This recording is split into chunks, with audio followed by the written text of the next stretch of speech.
Salut! Alors aujourd'hui je vais te présenter mon kit essentiel. C'est-à-dire que si je devais garder qu'un set minimum de matériel, eh bien ce serait ça. Alors tu remarques que ça rejoint un petit peu la réflexion du 80-20, hein, j'avais fait une vidéo récemment là-dessus. C'est-à-dire que finalement si je regarde tout l'ensemble du matériel que je possède, eh bien finalement je me sers que d'une partie minimum de ce matériel.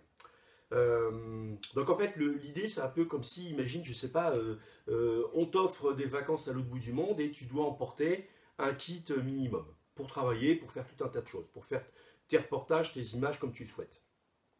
Alors je vais te présenter ce kit essentiel, je vais t'expliquer le pourquoi du comment, hein, pourquoi je fais tel ou tel choix. Et puis voilà, bon bien sûr, moi comment dirais-je, le kit essentiel que je vais te présenter, c'est lié à mes habitudes de travail, c'est lié à pour différentes raisons, hein. Et donc bien sûr, je ne cherche pas à t'imposer mon kit essentiel à moi, mais simplement c'est intéressant d'avoir cette petite réflexion, de se savoir, tiens, sur tout le matériel qu'on possède, finalement, si on devait choisir, si on devait garder qu'une partie minimale de ce matériel, qu'est-ce qu'on choisirait? Qu'est-ce qu'on garderait? Alors, déjà, je vais te parler du sac que je garderais. Alors, encore une fois, j'en ai toute une collection. À chaque fois, je me dis que je vais te les présenter, mais enfin bon, voilà quoi. Alors, en plus, ils sont rangés dans un coin, alors ça m'obligerait à tout sortir. Bon, le sac que je me sers un petit peu en reportage, c'est celui-ci. Pourquoi? Parce qu'il est assez petit, assez pratique, tu vois. Il a un emplacement là ici de stockage en bas. Qui peut fermer avec un clip, c'est une fermeture. Et puis donc un autre compartiment en haut, voilà, avec quelques petites poches. Bon, moi j'aime bien ce sac parce que c'est vrai que quand je fais de la photo, tu vois, je prends toujours en fait le minimum de matériel. Je cherche pas à en emporter trop. Encore une fois, dans ma voiture en général, j'ai ma caisse photo dans lequel j'ai du matériel en doublon, etc. Et puis, mais sinon, sur le shooting même, en fait, je cherche à avoir le minimum de matériel. C'est-à-dire que si je pars faire de la macro, eh bien, je prends mon boîtier et puis mon 100 mm macro. Tu vois, je ne cherche pas à prendre plusieurs objectifs. Si je fais un shooting mode, je vais avoir un choix d'objectifs. Si je fais de la photo sportive, je vais avoir un choix de matériel minimum à emporter, hein, un setup minimum, etc. Donc voilà, en fin de compte, à chaque fois, j'emporte le setup approprié au but de la séance et je m'y tiens et je cherche à avoir le minimum de matériel, hein. Je suis vraiment pas adepte de la solution qui consiste à emporter un gros sac avec 5 ou 6 objectifs, une tablette, un ordinateur portable, etc. Non, non, moi je prends le strict minimum adapté à la séance. Alors bien sûr, tu vois, justement, si je fais un stand photo, là, on part dans un autre setup, donc ce sera différent. Enfin bon, grosso modo, si tu devais par exemple m'offrir des vacances à l'autre bout de la Terre, et que la seule condition que tu me donnais, tu me dis tiens, mais voilà, tu pars en vacances demain, mais tu me prends le minimum de matos, à la limite que tu peux emporter en cabine, tu vois, ça aurait pu faire partie du cahier des charges. Donc ce que je prendrai avec moi, donc c'est mon fameux sac, hein. Je prendrai avec moi bien sûr un boîtier, en l'occurrence le Pentax K1. C'est vrai que ça va faire un peu plus d'un an que je l'ai, hein. Je ne sais plus, enfin à peu près un an, un peu plus d'un an. Et c'est vrai que je trouve que c'est un boîtier qui est super réussi, hein, vraiment un boîtier de travail vraiment très polyvalent, très complet en termes de prise de vue. Donc pour te dire que j'aime bien ce boîtier, et puis donc c'est bien celui-ci que je prendrai avec moi. Donc c'est un boîtier 24-36, enfin ça on s'en fout, c'est un détail. L'objectif, le téléobjectif de base, c'est le 24-70 de 8 constant. C'est vrai que la plage focale 24-70, c'est quand même très polyvalent. Ça permet de couvrir beaucoup de sujets. Alors ça va avec le grand angle, un peu tout ce qui est paysage ou architecture. Avec le 70, déjà tu peux déjà un peu faire du portrait. Donc c'est très complet, hein. Ça c'est vraiment le téléobjectif de base pour faire du reportage. Par exemple, en photo sportive, je me rends compte que finalement, maintenant, j'utilise quasiment que celui-ci, hein. Ensuite, ce que je prendrai avec moi, c'est mon flash Cobra, l'AF540 FGZ, C'est le flash haut de gamme de chez Pentax, avec un nombre guide de 54. Pour moi, un flash, c'est quand même important dans différentes situations. Même si je pars en Australie, tu vois, je le prendrai. Parce que déjà, j'ai la position haute vitesse, c'est-à-dire que même, euh, même dans des conditions très lumineuses, eh bien, je peux toujours émettre un éclair qui va me permettre de déboucher les ombres, par exemple sur un portrait. Tu vois, sur des shootings, je le prends toujours, shooting mode. Dans bien des cas, ça rend beaucoup de service. Et puis c'est vrai qu'une fois qu'on a pris, que l'on sait travailler avec un Flash Cobra et qu'on a pris l'habitude de travailler avec, c'est vrai que je pense que ça m'handicaperait si je ne l'avais pas. Alors après, en deuxième optique, eh bien, je prendrai une focale fixe. Donc en l'occurrence, mon 85 mm 1.4. J'adore cette optique, franchement. C'est une focale fixe qui a écoute, qui a plus de 30 ans d'âge, mais je trouve qu'elle a un rendu particulier, notamment sur la luminance des couleurs et tout ça. Et vraiment, je suis fanat de cette optique.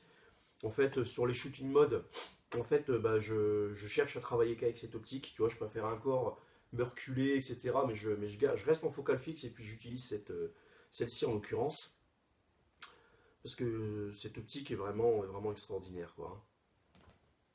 Alors après, en troisième optique, eh bien en fait, je prendrai avec moi mon 100 mm macro manuel. Je t'ai déjà présenté cette optique lors d'une vidéo. En fait, c'est pareil, j'adore ce 100 mm.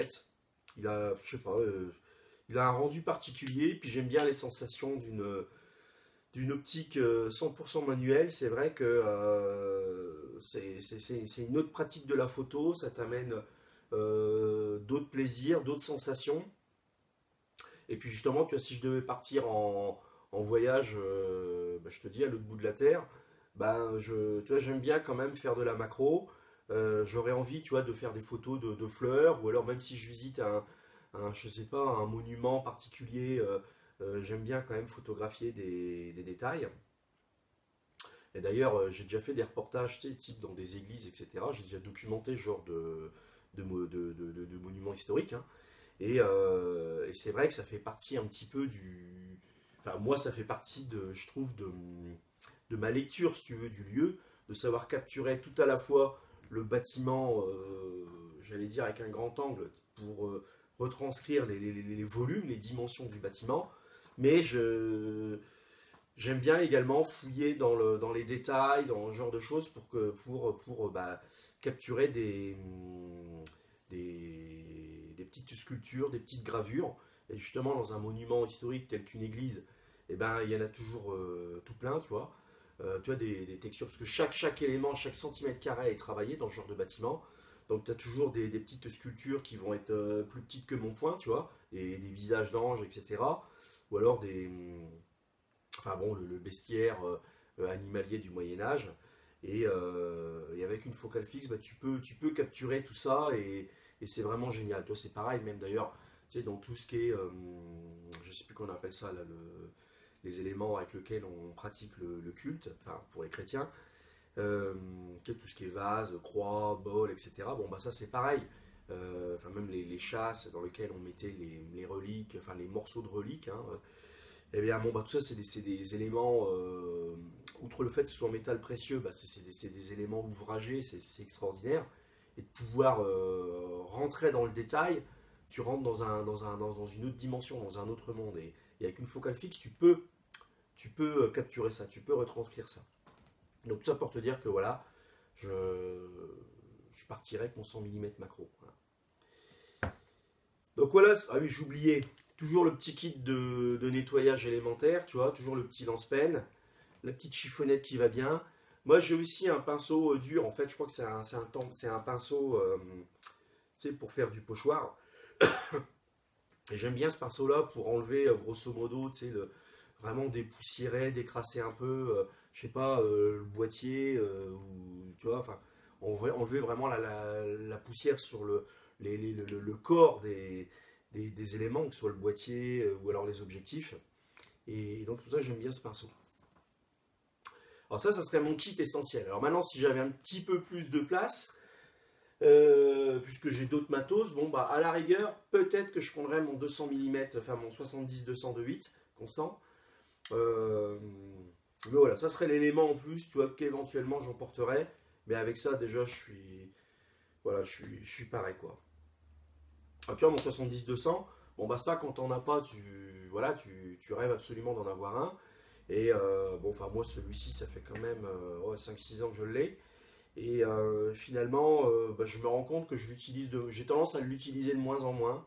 Euh, voilà, peut-être ma pratique photo qui évolue. Mais voilà. Alors ça, voilà, ça serait mon premier kit. Alors je vais te présenter aussi une autre solution intermédiaire.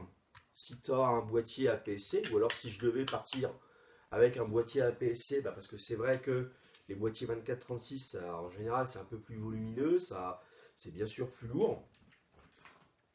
Donc à ce moment-là, ce que j'enlèverais, bah, bien sûr, c'est le Pentax K1, ma focale fixe en 85 mm. Je garderai mon flash Cobra, ça c'est sûr. Je garderai mon 100 mm macro. Et avec donc le Pentax K5 2S, donc c'est un boîtier APS-C. J'ai travaillé vraiment une paire d'années avec celui-ci. Je crois que vraiment ça a été mon boîtier principal pendant 5-6 ans. Ben, je crois qu'en fait je partirai avec mon 18-135. Parce que ça c'est pareil, c'est le télézoom hyper polyvalent. Même si bien sûr il est moins lumineux que un téléobjectif type 24-70 de 8. Mais bon, la plage focale 18-135, c'est vrai que ça offre une sacrée souplesse, surtout sur un capteur APS-C. Et avec, plutôt que le 85 mm, je prendrais certainement le 50 mm qui va cadrer à peu près comme un 85 mm. Mon 50 mm 1.7. Et je crois quand même que je prendrais mon 10-20. Donc le Sigma 10-20. Ouverture constante 3.5. C'est vrai que quand même un ultra grand angle, ça te permet de faire des vues quand même qui peuvent donner un autre rendu à un bâtiment, à je sais pas, un site naturel, je sais pas. On va imaginer un paysage avec, je sais pas, une cascade, enfin tu vois le genre. Bon ben, un ultra grand angle, ça donne une dimension, un peu comme le 100 mm macro finalement. Ça te donne une autre dimension à la scène ou à l'objet que tu captures. Donc je crois que je prendrais ça. Donc tu vois, finalement j'aurais une optique en plus par rapport à la solution avec le boîtier 24-36.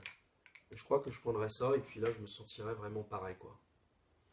Donc tu vois, c'est vrai que c'est important d'avoir une focale fixe à chaque fois, lumineuse, parce que si vraiment tu es dans des conditions, je vais y arriver, lumineuses particulières, bah, au moins tu peux toujours faire de la photo, quoi, tu vois. Donc voilà. Bon, après, bien sûr, j'ai d'autres objectifs, hein. Je te dis, j'ai mon 70-200, j'ai un Sigma, une focale fixe, un 30 mm 1.4, hein, mais enfin dédié, ouais, enfin dédié au capteur APS-C. Hein. C'est pareil, ça c'est bien pratique. Ça va cadrer un petit peu plus large que le 50 mm. Peut-être que tu vois, je réfléchirais. Tu vois, peut-être que je prendrais peut-être le 30 mm finalement. Parce que c'est vrai que ça cadre un peu plus large, ça peut être plus pratique dans des ambiances lumineuses particulières. Ouais, je crois que je partirais plutôt là-dessus, tu vois. Donc, mon boîtier APS-C, un 18-135. D'ailleurs, tu vois, j'ai les plages, tu vois, puisque je vais avec le 70, allez, 50 mm, 70 mm sur le capteur APS-C, bah, ça peut me permettre, tu retrouves un petit peu la focale un peu reine du portrait, donc tu vois, tu peux toujours faire un peu du portrait. Le 10-20, donc pour capturer des scènes et puis leur donner une autre dimension. Le 30 mm hein, qui va un petit peu se rapprocher j'allais dire, de la façon dont on voit les choses, même si encore une fois, notre vision n'est pas équivalente à une focale, puisqu'en fait on balaye une scène. Mais disons que comme on dit, comme on apprend à l'école, si tu mets la main sur un œil et puis que tu regardes, ta zone d'intérêt, ça correspond à peu près à 30-35 mm, enfin, suivant le type de capteur, encore une fois. Mais disons qu'avec un 30 mm, je peux un peu faire du reportage. Voilà. Et puis mon 100 mm. Pour les mêmes raisons que je t'expliquais tout à l'heure, parce que ça te permet d'accéder au petit ou à l'infiniment petit. Et puis encore une fois, ça t'ouvre des perspectives, quoi, tu vois. Donc tu vois, ça va finalement de l'ultra grand angle à un 100 mm macro. Voilà ce que je prendrais. En termes de poids, ça doit équivaloir, à mon avis, le fait que j'ai une optique supplémentaire, ça doit largement équivaloir le poids du K1 avec le 70-200. Il faudrait que je les pèse. Mais je crois que là, l'ensemble, là, ça doit faire pas loin de 3 kg quand même, ou à 2,5 kg. Donc voilà mon kit, soit 24-36, soit si je dois voyager plus léger, voilà mon kit avec un boîtier APS-C, tu vois. Voilà ce que je prendrai avec moi.